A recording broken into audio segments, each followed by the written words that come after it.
आप सभी को शरद पूर्णिमा की हार्दिक शुभकामनाएं। अश्विन शुक्ल पक्ष की पूर्णिमा को शरद पूर्णिमा कहा जाता है। इसे कई दूसरे नामों से भी जानते हैं, जैसे कि रास पूर्णिमा, कोजागिरी पूर्णिमा व्रत और कौमुदी व्रत भी कहा जाता है।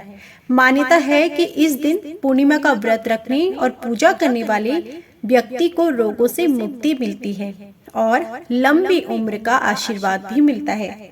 व्रत रखने वाले जातक को इस दिन शरद पूर्णिमा व्रत की पौराणिक कथाएं सुननी चाहिए, जब यह अश्विन मास में पड़ती है और कोजागरी पूर्णिमा या फिर कहीं शरद पूर्णिमा कहलाती है। शरद पूर्णिमा के दिन चंद्रदेव जी की पूजा करना अत्यंत महत्वपूर्ण माना गया है। इस पूर्णिमा को कहीं कहीं कौमुदी, शरद पूनम, रास पूर्णिमा, जागृत पूर्णिमा, कोजागरी पूर्णिमा और कौमुदी व्रत के नाम से भी जानते हैं।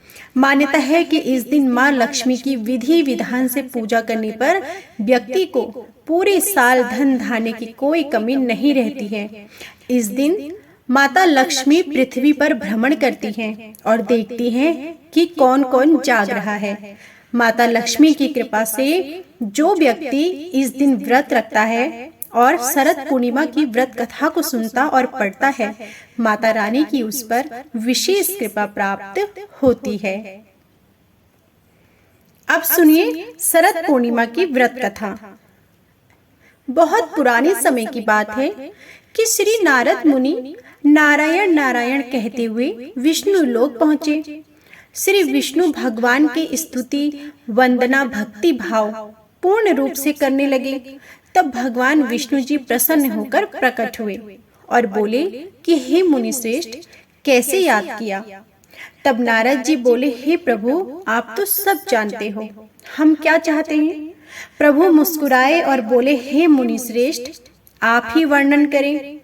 नारद बोले, जैसी आपकी आज्ञा प्रभु। मैं मृत्यु लोक से चला आ रहा हूँ, वहाँ मानव की व्यथा देखी, मुझसे देखी नहीं गई। प्रभु बोले, आप क्यों दुखी हो रहे हैं? यह सब कर्मों के फल हैं। हे नारद मुनि, सुनो, मैं तुमको शरद पूर्णिमा के व्रत को बताता हूँ, जिसको विधि पूर्वक करने से सभी कष्ट दूर होते हैं। सो तुम ध्यान पूर्वक सुनो। मथुरा नगरी में सुभद्रा नाम की ब्राह्मणी रहती थी। वह शरद पूर्णिमा का व्रत रखती थी। भगवान जी उससे प्रसन्न हुए एवं वरदान देते हुए कहा, इसकी विधि विधान सभी को बताएं। तब वह एक साहूकार को यह व्रत की विधि बताती है। साहूकार ध्यान से सुनने लगता है। सुभद्रा बोली, मैं शरद पूनो यानी शरद पूर्णिमा का व्रत करती हूँ, यह उसी का फल है। साहूकार ने पूछा, इसकी विधि क्या है? तो सुभद्रा बोली, एक लकड़ी के पटा पर एक लोटा पवित्र जल भरकर रखें, एक रोली से स्वास्तिक चिन्ह लोटे पर बनाएं। इसके बाद पीतल के गिलास में गेहूं के दाने भरकर रख दें। गिलास पर दक्षिणा रखें और इसके बाद स्वयं तिलक लगाएं।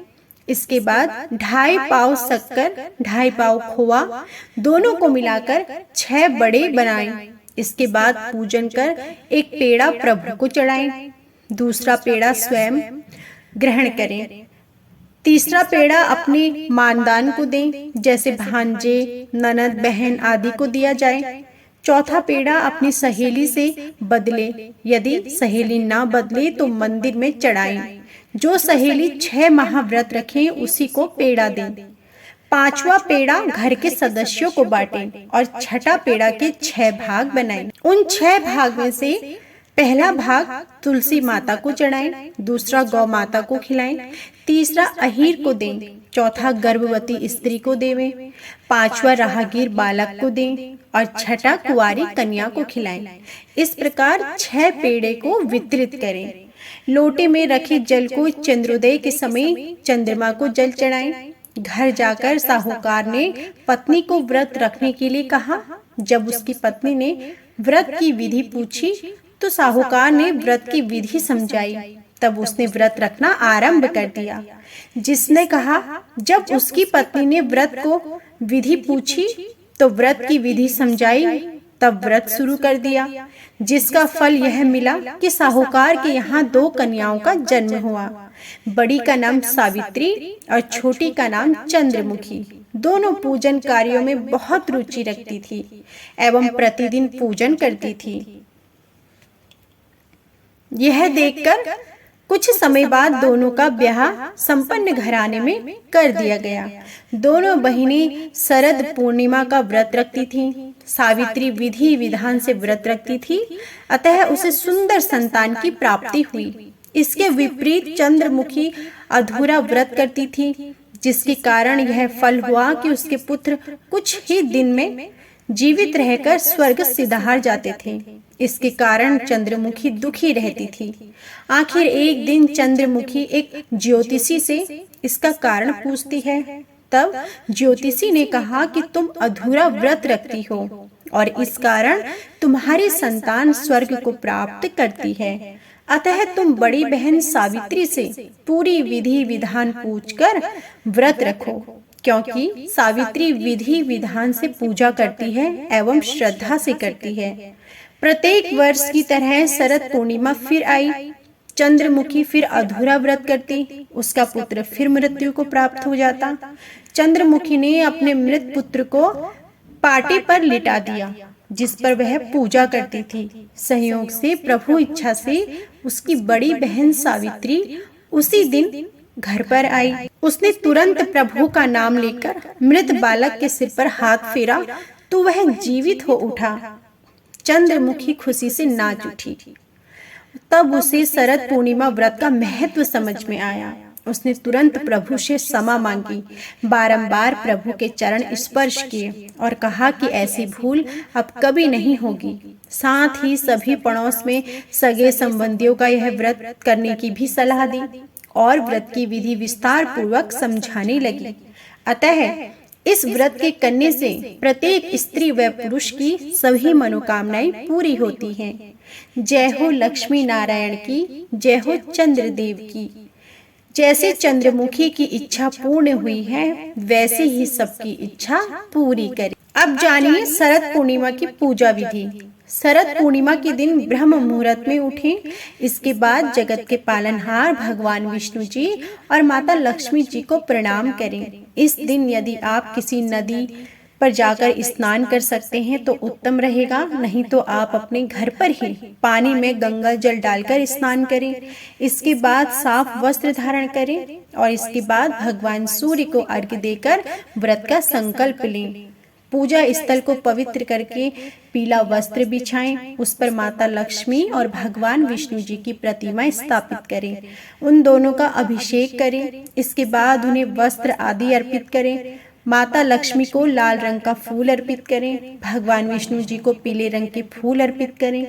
पूजा के दौरान विष्णु चालीसा का पाठ और मंत्र जाप करें। अंत में आरती अर्चना कर पूजा संपन्न करें।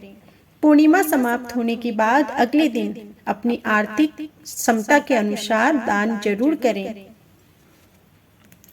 इस दिन किए गए दान का कई गुना फल प्राप्त होता है, इसलिए अपनी क्षमता के अनुसार जरूरतमंद लोगों को दान जरूर करें। जीवन में तमाम तरह के सुख और ऐश्वर्य को पाने की धन की बहुत जरूरत होती है और यह आपको ऐश्वर्य लक्ष्मी जी के आशीर्वाद से प्राप्त होता है। हिंदू मान्यताओं के अनुसार ऐश्वर्य लक्ष्मी की पूजा करने पर व्यक्ति का समाज में खूब मान सम्मान बढ़ता है। तो आज के दिन माता लक्ष्मी की विधि विधान से और पूरे नियमों के साथ पूजा करें। कहते हैं कि जीवन के सारे सुखों का आनंद तभी है जब आप उसका अपने घर परिवार के साथ भोग करते हैं। यदि आपके परिवार अभी बाल बच्चों के बगैर अधूरा है तो अपने इस सुख की प्राप्ति के लिए आपको शरद पूर्णिमा के दिन विशेष रूप से संतान लक्ष्मी की पूजा करनी चाहिए। इससे माता रानी प्रसन्न होती हैं। घर के अनाज को भी माता लक्ष्मी का स्वरूप माना गया है, इसलिए हर कोई अपने घर में धन धान्य भरा होने की कामना करता है। यदि आप चाहते हैं कि आपका घर धन धान्य से भरा रहे तो आपको शरद पूर्णिमा के दिन धन धान्य लक्ष्मी जी की विशेष रूप से पूजा करनी चाहिए। शरद पूर्णिमा को कोजागरी पूर्णिमा, कौमुदी व्रत जैसे नामों से भी जानते हैं। ऐसा कहा जाता है कि इस दिन माँ लक्ष्मी का जन्म हुआ था। देश के कई हिस्सों में इस दिन माँ लक्ष्मी की पूजा की जाती है। इस तिथि को धनदायक माना जाता है। कहा जाता है कि इस दिन माँ लक्ष्मी धरती पर आती हैं। चंद्रमा इस दिन अपनी 16 कलाओं से पूर्ण होता है। ऐसा कहा जाता है कि इस दिन चंद्रमा की किरणों से अमृत की वर्षा होती है और लक्ष्मी जी स्वयं पृथ्वी पर भ्रमण करती हैं और देखती हैं आज के दिन कौन जागा है। इसलिए शरद पूर्णिमा के दिन जितना हो सके भक्ति भाव से माता लक्ष्मी की पूजा अर्चना करें, जिससे माता रानी का आशीर्वाद पूरे परिवार पर सदा बना रहे। तो यह थी संपूर्ण शरद पूर्णिमा की व्रत कथा। उम्मीद करती हूँ कि आपको हमारी यह कथा जरूर पसंद आई होगी। कथा पसंद आई हो तो प्लीज वीडियो को लाइक जरूर कीजिएगा। जय माता दी।